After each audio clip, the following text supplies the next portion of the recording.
Welcome to this week's episode of the Best Damn Coach podcast. I am so excited you're here again. Go check out our YouTube setup. We are, up leveling video quality, working on that. Baby steps, right?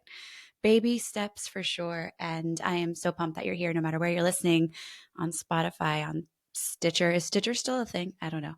Apple, YouTube, directly from the website. I am so excited that you're here. And don't forget to just hit subscribe on on whatever platform. That way you get the weekly updates because remember, we are live Tuesday with an episode, which is our chunkier, meatier, content filled episodes.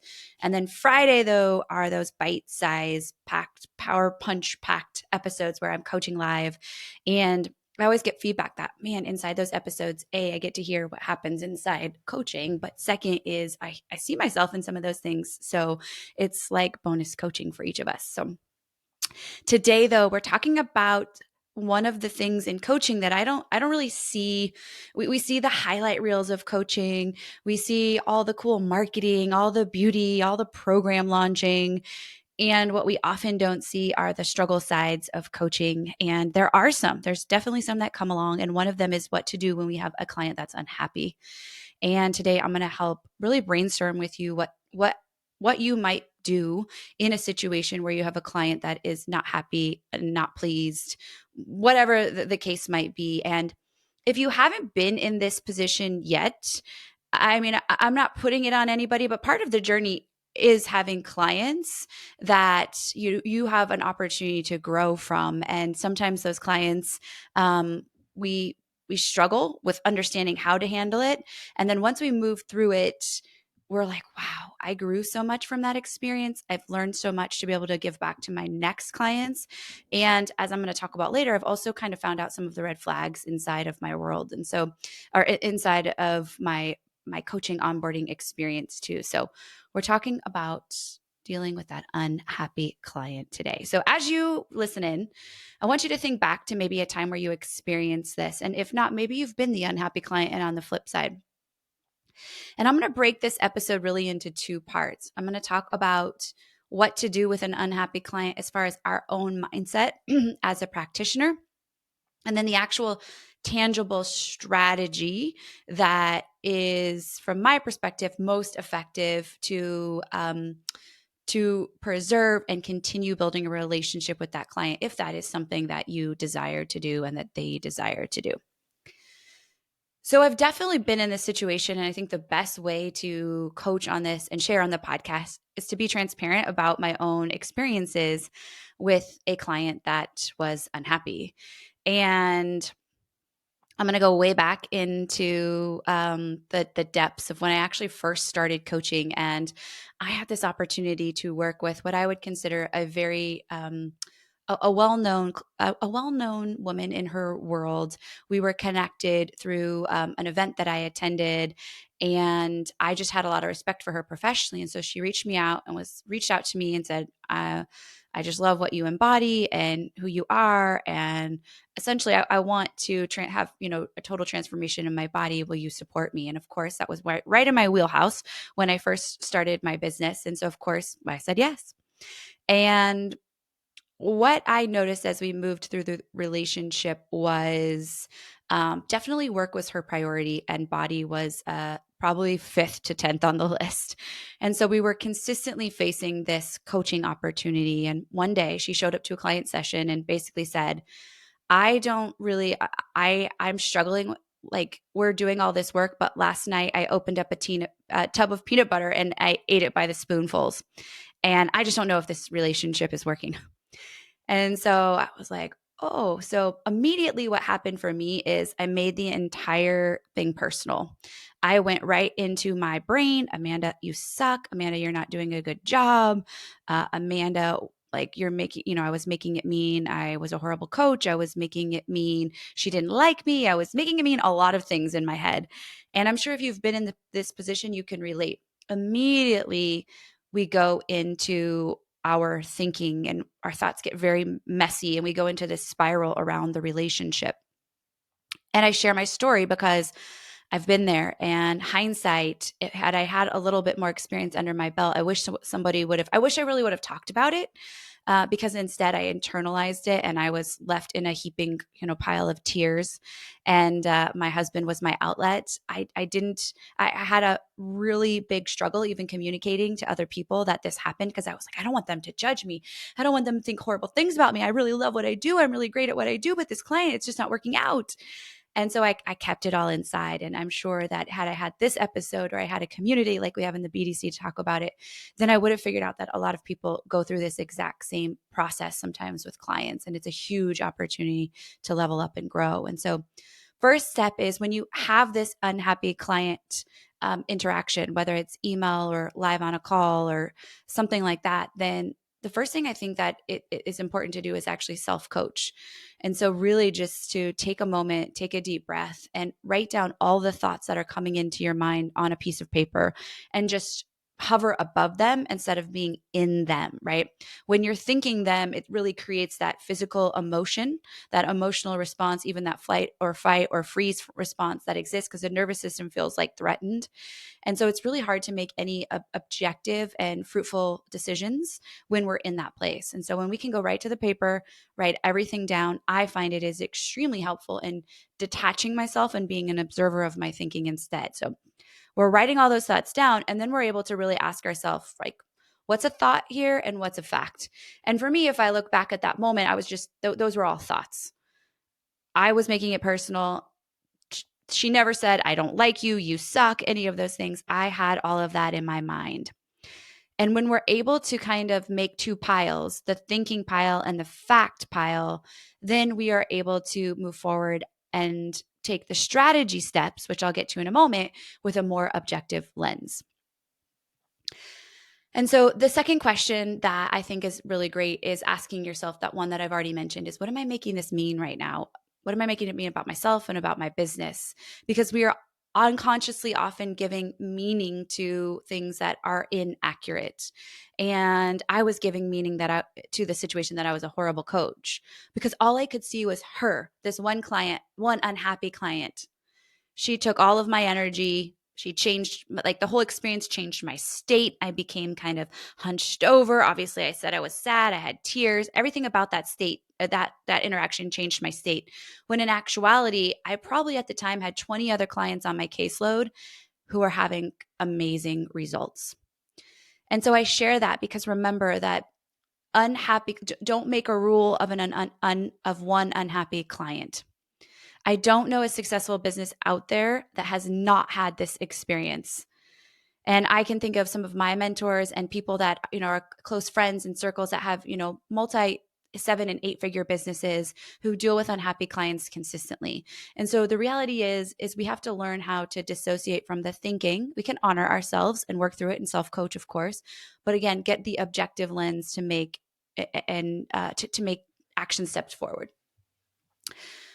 And then the third part of this is, I really like to invite myself at this point to go back and ask myself, did I break rapport with my client in some way? And rapport, again, means that connection, that trust that we've built, that know, like, and trust, that synergy and safeness. And was there a place and time in the last few sessions we've interacted where that rapport was broken? Did I react in a way where they felt loss of trust? Did I not follow through? Did I do something, just so that I can also turn the mirror towards myself and ask myself, okay, Amanda, like, let's have the hard conversations. Have I taken action in such a way that could warrant this client being unhappy? We have to hold a mirror to ourselves and also take ownership. That does not mean it is true that we have done that, but I do think that it takes some time to step back and kind of hover again above the experience and begin to self-assess, just to make sure that, we feel that we've vetted out ourselves equally through the process.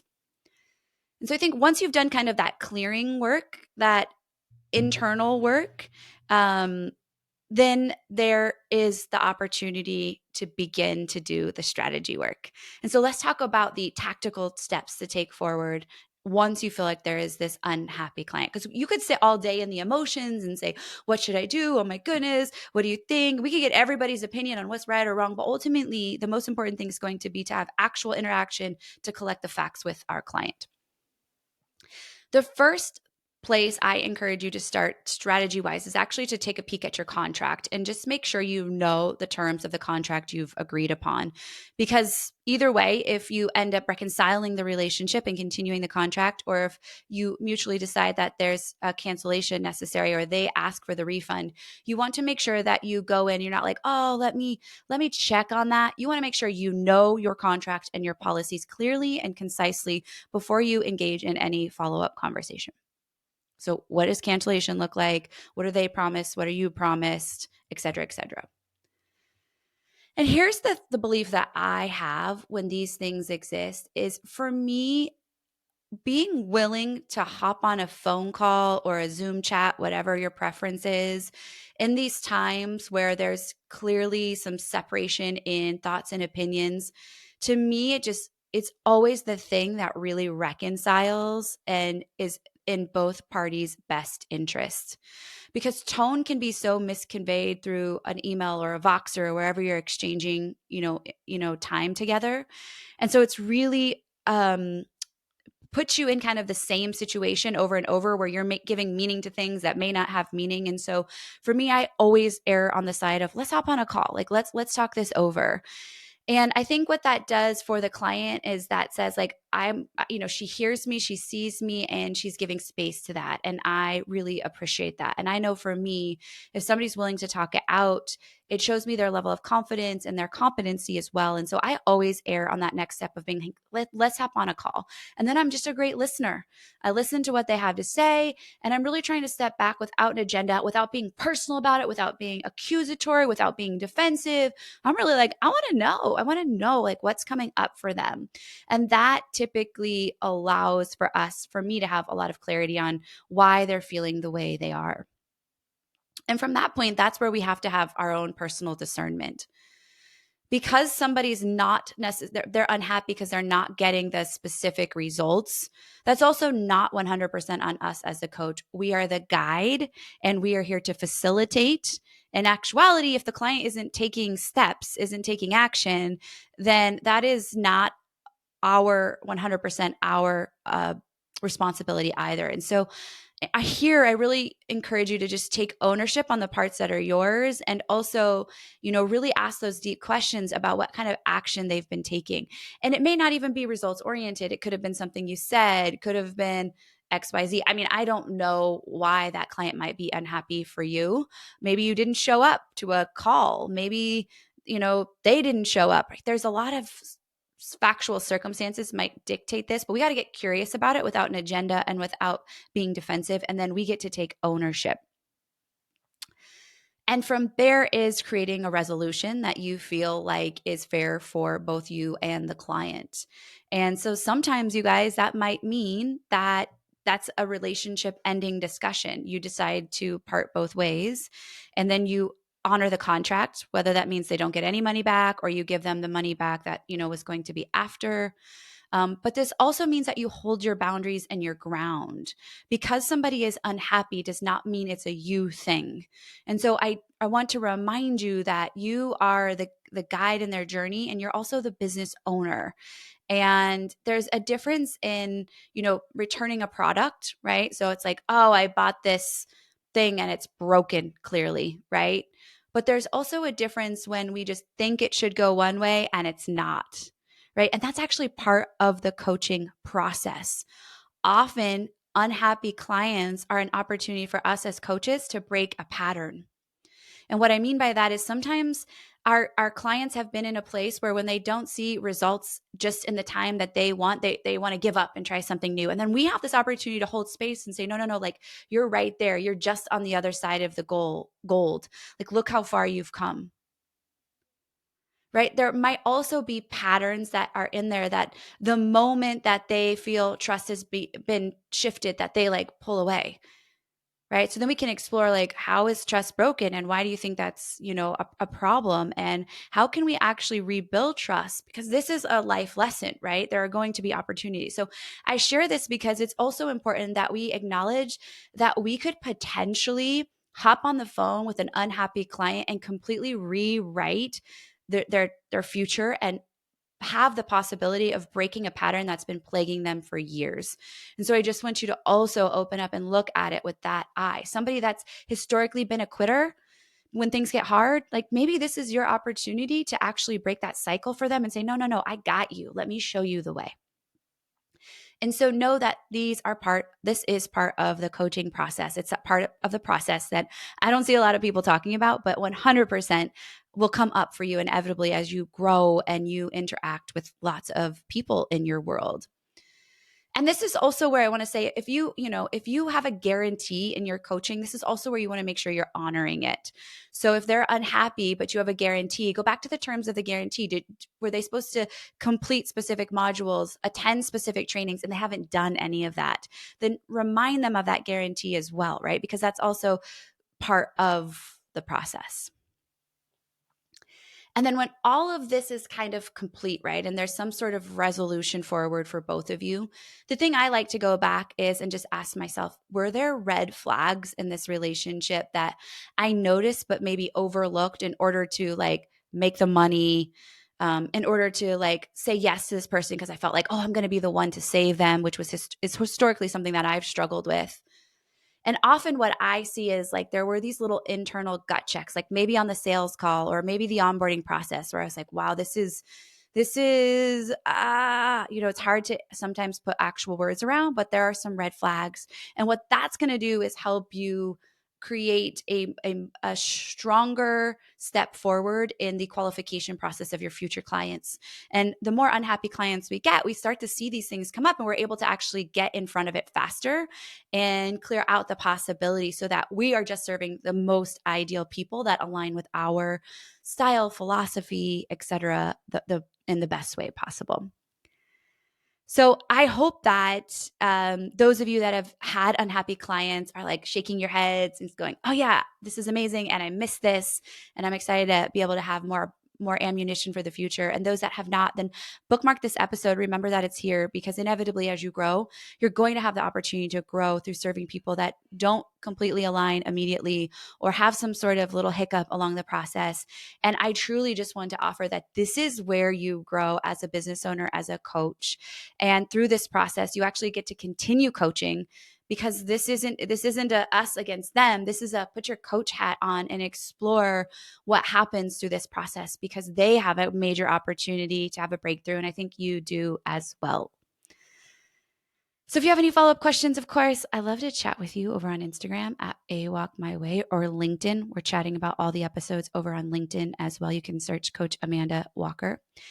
And I'm just honored again that you're here this week with me. And if you haven't left a review for the show and this episode just really struck you, whichever podcast platform you're hanging out on, just head on over right now. It'll take you like 2 minutes, and it is a world of difference for us to be able to have these reviews so people can see the relevancy of this podcast inside of their life. So thank you as always, and look forward to being together next week. And until then, coach them up.